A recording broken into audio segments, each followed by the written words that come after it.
이렇게 중국이 6.25 전쟁 발발 전까지 북한으로 보낸 조선족 병력은 6만 3천여 명이었는데 이것은 북한군 전체 병력의 3분의 1을 차지할 정도였어요. 이렇게 북한은 강력한 화력, 병력으로 중무장한 상태에서 남한을 급습했고 이렇게 한반도는 전쟁의 소용돌이에 휩싸이게 되었죠. 아이고야.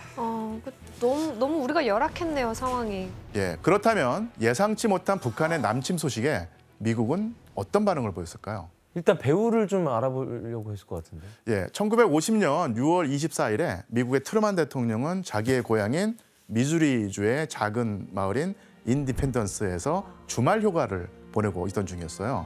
근데 그러다가 밤 10시 즈음에서 전화 한 통을 받습니다. 바로 애치슨 국무장관이었고요. 애치슨 아까 그 사람.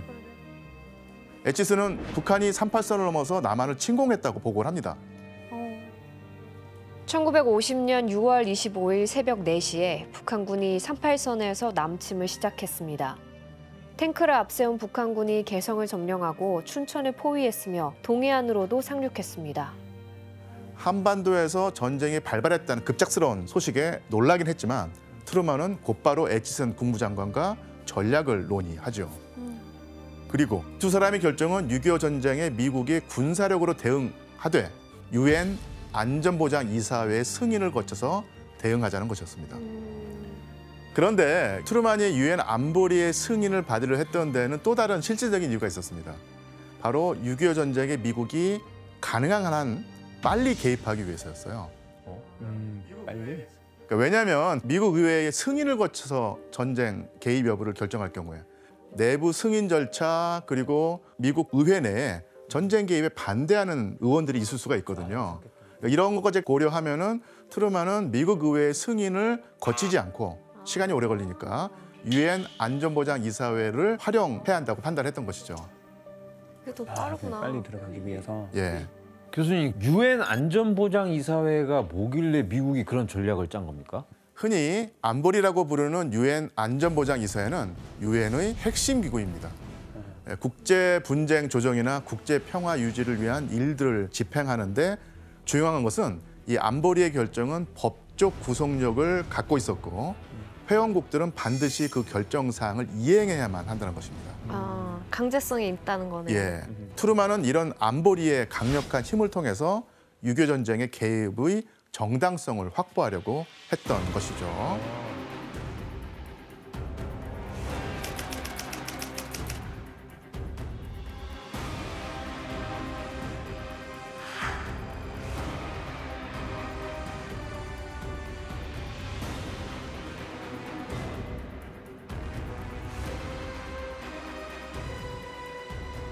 is now suffering the brunt of an unprovoked attack by military forces from North Korea. And previous landings have been made in Samcheok, Chuncheon, and other places in the northeastern area of our country. This action recommends that the members of the United Nations furnish such assistance to the Republic of Korea as may be necessary to repel the armed attack and to restore international peace and security. 안심이 확 되네요, 그래도. 예, 전쟁이 벌어져도 미국의 개입은 없을 거라고 하던 공산주의 진영 지도자들의 예상이 완전히 빗나가는 순간이었죠. 그런데 그 미국이 유엔 안보리의 승인을 얻는데 또한 가장 중요한 절차가 하나 있었습니다. 바로 상임 이사국들의 동의를 얻는 것이었어요. 유엔 안보리에는 5개의 상임 이사국이 있습니다. 미국, 중국, 프랑스, 소련, 영국이었죠. 소련? 그래서 이렇게 그 상임 이사국의 결정이 중요한 이유는 안보리의 주요 결정이 이루어지려면 5개의 상임 이사국 모두가 찬성을 해야 되고 그러면 그 한 국가라도 반대하면은 승인이 안 되는 거예요? 안 되는 것이죠. 만장일치여야 돼요? 만장일치여야 됩니다. 그럼 안 되겠네. 이 상임 이사국에 소련이 있잖아요. 네. 그래서 미국은 유엔 안보리에 결의안을 제출하면서도 소련의 반대로 결의안이 통과되지 않을까 상당히 걱정을 했어요. 그럴 가능성이 높죠. 근데 유엔군이 뭐 결과적으로 6.25 전쟁에 투입이 되잖아요. 예. 그랬다는 얘기는 소련이 그 찬성을 했다는 얘기잖아요. 소련이 과연 찬성표를 던졌을까요? 말이 안 되는데? 예. 이때 소련은 그 자리에 참석조차 하지 않고 기권을 해버립니다. 기권하는 거는 상관없어요? 예. 기권하면 이제 반대가 아니기 때문에 이런 상황이 된 것이죠. 그치. 그렇다면 스탈린의 소련은 왜 기권 결정을 한 걸까요? 그렇게 반대했으면 됐잖아요. 예. 스탈린의 결정은 지금까지도 역사의 미스터리로 남아 있고요. 역사가들의 골치를 아주 썩히고 있는데 몇 가지 추측되는 점들은 있어요. 진짜 이상하다. 예, 우선 첫 번째는 유엔의 6.25 전쟁 개입 여부에 소련이 찬성을 할 수도 반대를 할 수도 없는 곤란한 상황이었던 거예요.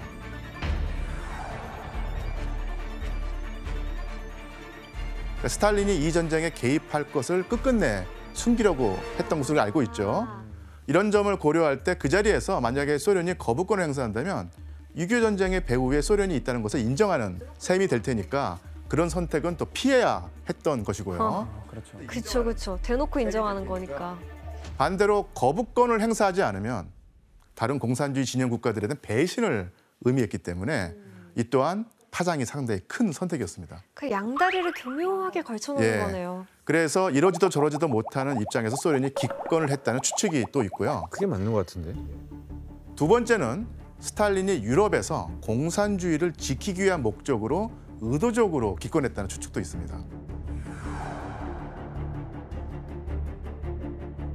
당시 그 공산주의 정권 아래 있던 나라가 그러니까 체코슬로바키아인데 체코슬로바키아의 대통령이었던 클레멘트 고트발트가 유엔 안보리 불참에 대해서 스탈린에게 항의를 한 적이 있었어요. 당신이 기권을 하지 않고 반대를 했으면은 전쟁이 공산주의 진영에 유리하게 갔을 텐데 왜 기권을 해서 상황이 복잡하고 어렵게 만들었느냐 이런 편지를 보내서 항의를 했는데 이때 스탈린이 편지를 또 보내면서 그 이유를 밝힙니다. 미국은 이 싸움에서 전선을 지나치게 넓히게 될 것이고 그러면 가까운 장래에는 제3차 세계대전을 일으킬 수 없게 될 것입니다. 제3차 세계대전은 연기될 것이고 이렇게 되면 유럽에서 공산주의를 굳힐 시간이 생길 것이며 더구나 미국과 중국이 싸우면 극동의 전 지역이 혁명화할 것이면 두말할 나위도 없습니다. 전략적이네요. 예. 뭔가 이 아시아 쪽에 미국을 묶어두겠다는 거네요. 예, 맞습니다. 본인은 유럽에 집중하고. 예. 하지만 스탈린의 이 대답은 전쟁이 일어나고 나서 2달 뒤에 작성된 것이었거든요. 그래서 이것이 그 스탈린의 6.25 전쟁에 대한 빅픽처였는지 아니면 자기가 실수해놓고 뒤늦게 변명을 하기 위해서 명분을 찾는 것이었었는지 이것은 더 두고두고 연구를 해야 될 주제입니다. 뒤쪽이 좀 맞는 것 같습니다. 나 사실 의도한 거야. 뭐 이런.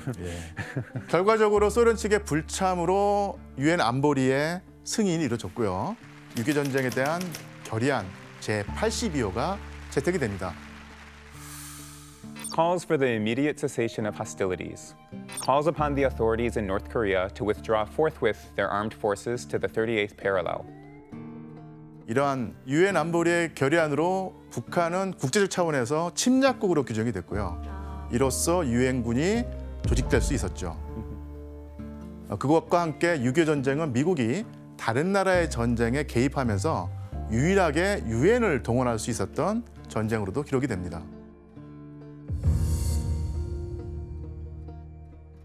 근데 저는 궁금한 게 이렇게 솔직히 안중에도 없던 이 한반도 미국 쪽에서 볼 때는 직접 참전할 정도로 적극적으로 바뀌게 된 계기가 뭐예요? 일단 미국은 북한의 남침 배후에 소련이 있다고 확고하게 믿고 있었어요.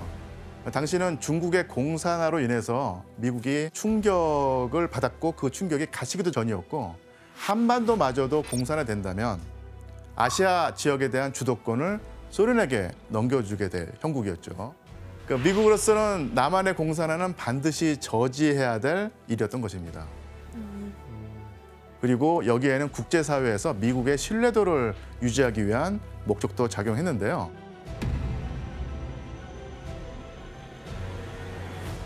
미국은 대한민국 성립에 크게 관여했고요. 만약 이 전쟁에서 미국이 개입하지 않는다면 동맹 국가들에게 신뢰를 잃을 것이라고 판단했던 것입니다. 그치. Korea is a small country, thousands of miles away. But what is happening there is important to every American. On Sunday, June 25th, Communist forces attacked the Republic of Korea.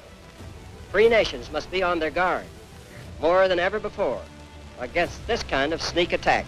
We are united in detesting communist slavery. We know that the cost of freedom is high, but we are determined to preserve our freedom no matter what the cost. 다만 트루만도 6.25 전쟁에 개입하면서도 소련과 전면전으로 치닫는 사태를 피하려고 하는, 그리고 조심해야 한다는 입장을 가지고 있었습니다. 복잡하네. 자, 그리고 또 한 가지, 미국이 6.25 전쟁에 급히 개입한 데에는 당시 미국 내 정치 상황도 큰 역할을 했습니다.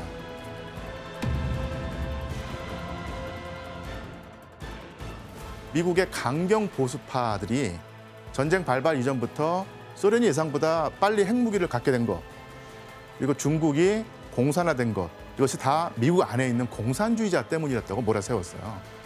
근데 그와 함께 트루만이 소련에 물러터진 대응을 하고 중국 공산당을 방치해서 중국을 통째로 공산주의 진영에 갖다 바쳤다면서 국익을 해치고 있다고 아주 트루만을 거세게 공격하고 있었습니다. 이런 상황에서 트루먼이 한반도에 벌어진 전쟁에 개입하지 않았다면 트루만의 정치적 입지는 더 흔들릴 수밖에 없는 상황이었습니다. 자, 그렇다면 미국이라는 세계 최강국이 6.25 전쟁에 개입한 뒤에 전쟁의 양상이 어떻게 달라졌을까 궁금한데요.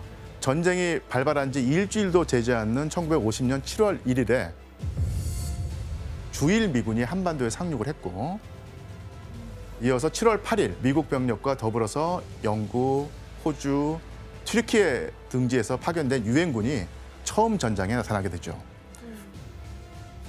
6.25 전쟁 때 유엔 깃발을 꽂고 나타난 참전국은 총 16개 국가였습니다.